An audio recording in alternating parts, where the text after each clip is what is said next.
Counter-Strike is a very difficult game, but luckily you have 4 other teammates in every single game. So today I'm going to teach you something that you can do in order to connect with your teammates and make sure that you have the best chance to win fights, win each round, and ultimately win the game. These are things that you can do as a solo queue or when you're queuing with your friends or teammates. It's a great thing. But first, I do have a message of the sponsor of today's video.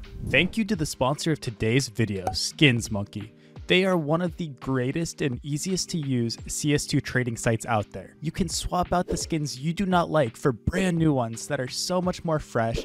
Even skins that are trade locked can be secured by adding them to your backpack. The greatest thing about the site is that you can buy skins for so much cheaper with a 35% deposit bonus when you use my code, CoJo. Make sure to check out the freebie section where you can get a free skin just by completing tasks. On top of the bonuses, you also get a $5 bonus when clicking the link in the description.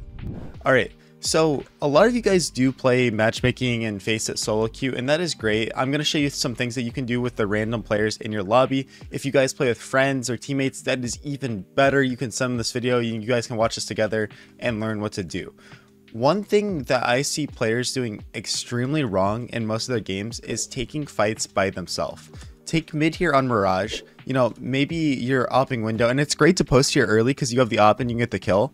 But when you get that pick, maybe it's not the best idea to reswing into 3 people because maybe there's an opper post on you window or boxes, and it's just not going to ultimately be the highest percentage decision that you can make. Instead, what I think is very valuable and what you'll start to see at higher level pugs, FPL, and obviously you're going to see a lot in team matches, is instead of swinging this solo, you get to the point where you're like, hey man, can you flash window for me after I shoot my first shot, right? So you shoot your first shot and you're like, hey, flash, and then he flashes for you and you peek, right? Why is this good? Because obviously you're peeking into enemies that are going to be blind. It gives you a higher percentage chance to win the fight, and sometimes you might be unlucky, right? Your teammate might flash them, they're completely blind, right? So your teammate throws that flash up there and they still kill you, right? That's just CS sometimes.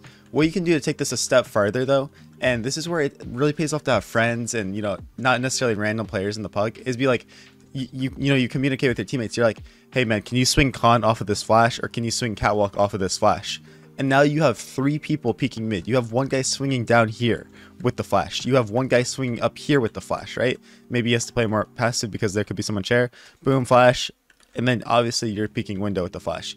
You are 3 peeking mid and crunching together, doing a team play that is going to destroy the other team. If you do this in a pug, you are going to win those fights, right? Another play that you might go for, you know, on mid Mirage is you might go for like an underpass fight, right? You might jump down here, they don't know you're here, and maybe you get this kill and you're staying alive. And instead of just trying to run out here and do stuff all by yourself and like throw your own flash, have a teammate from A or B somewhere else be like, hey guys, can you flash for me? And then as they're flashing, do the same thing, right? I find myself in this situation a lot, and I'm looking through the walls to see if my teammates have the radar. If you have the setting that you can see the utility on them, right? I'm seeing if they have the util. Okay, hey, green, can you flash for me? Green yeets a flash over. You know, honestly, if it's in a pug, he eats the flash over and it probably lands right here and I die. But at least you're trying, right? Now, that's just taking it with utility. Now, the next mistake I see people making is making pushes where, you know, they have a teammate with them and it'd pay off to take these fights together, but they decide to do everything solo, right? Say you want to aggress ramp and you know, you could just take this fight by yourself, and there's nothing wrong with this per se, like doing these info plays. But, you know, if you think that someone might be here, it could be really worth it to actually be like, hey, can you double walk ramp with me? Why is this good? Because instead of relying on this 50-50 aim duel, or in worst case, there's 2 people there, there's 3 people there that are going to punish you. Now you have a teammate that can trade you, and you have essentially like double the chance to win the fights, right? You have double the chance to make it a favorable outcome for you. And not enough people do this, right? When they're in pugs, they're just doing everything by themselves and they don't actually utilize this teamwork that you can do, right? Trust me, I know what the comments are going to say already is, man, nobody listens to me in my games. It's not going to work every single game. There's going to be times where teammates just don't respect you, they don't listen to you, but in general, people will make these plays with you, right?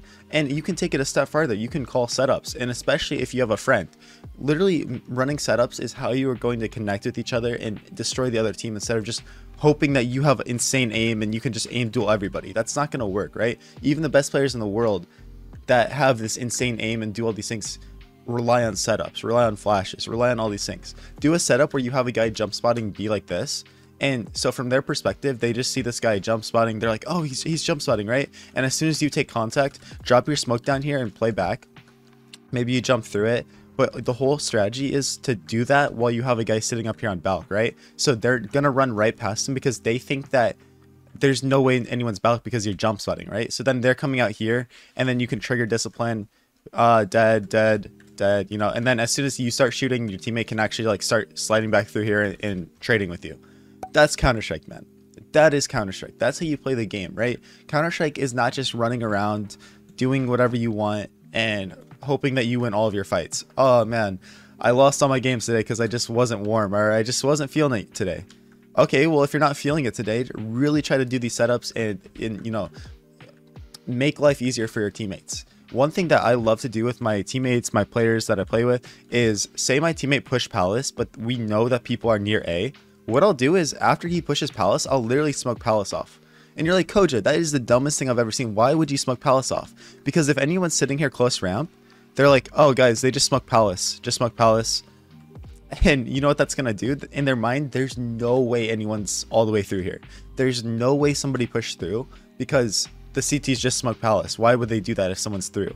Right? And it's something that is going to be so easy for you to destroy the other team. It's going to confuse them so badly. And, you know, Counter-Strike doesn't have to be this complex and confusing, right? Just learn tricks like this, learn these little, you know, mechanics. You can do the same thing on B side, right? I like to do that. If I have a teammate, you know, pushing all the way through, it's a little different because on B, like, the sound cues aren't as like easy, like, right, like there's just one way here, so I guess smoking is not as important, but it's just the same concept of smoking behind your teammate. When they do something, they're not going to think they're there. Say your teammate, you know, gets a gap somewhere on T side, it's like on T side. Here's a perfect example. On T side, say you're, you know, planting the bomb on A, your teammate's pushed all the way through CT, smoke CT off. Because the CTs that are waiting back here are like, guys, they just smoked CT. They just smoked CT. And they might just knife out here, especially in lower level lobbies, and it's so free for you. So take advantage of all these openings that are in the round. Take advantage of all this kind of stuff, guys. It's very important. It's out there. Anyone can do these kind of things. You know, learn flashes. I'll teach you an underpass flash right now for your teammate swinging. Instead of your teammate just peeking, throw this for him. Boom. It's going to blind anyone underpass so that your teammate can swing from connector, kill him. Just some bonus utility. If you guys want personal coaching, go ahead and fill out my form in the description of this video. I want to work with you. I want to play with you on Faceit, Premiere, competitive, get you better, watch your demos, coach your team, everything above. I also want to see you in my live streams. I stream every single weekday, very often. So yeah, thank you guys so much. Sorry, I'm a little tired this morning, but appreciate every single one of you. Let's keep growing. Let's keep grinding and getting the best that we possibly can. I'll catch you guys all later. Peace out.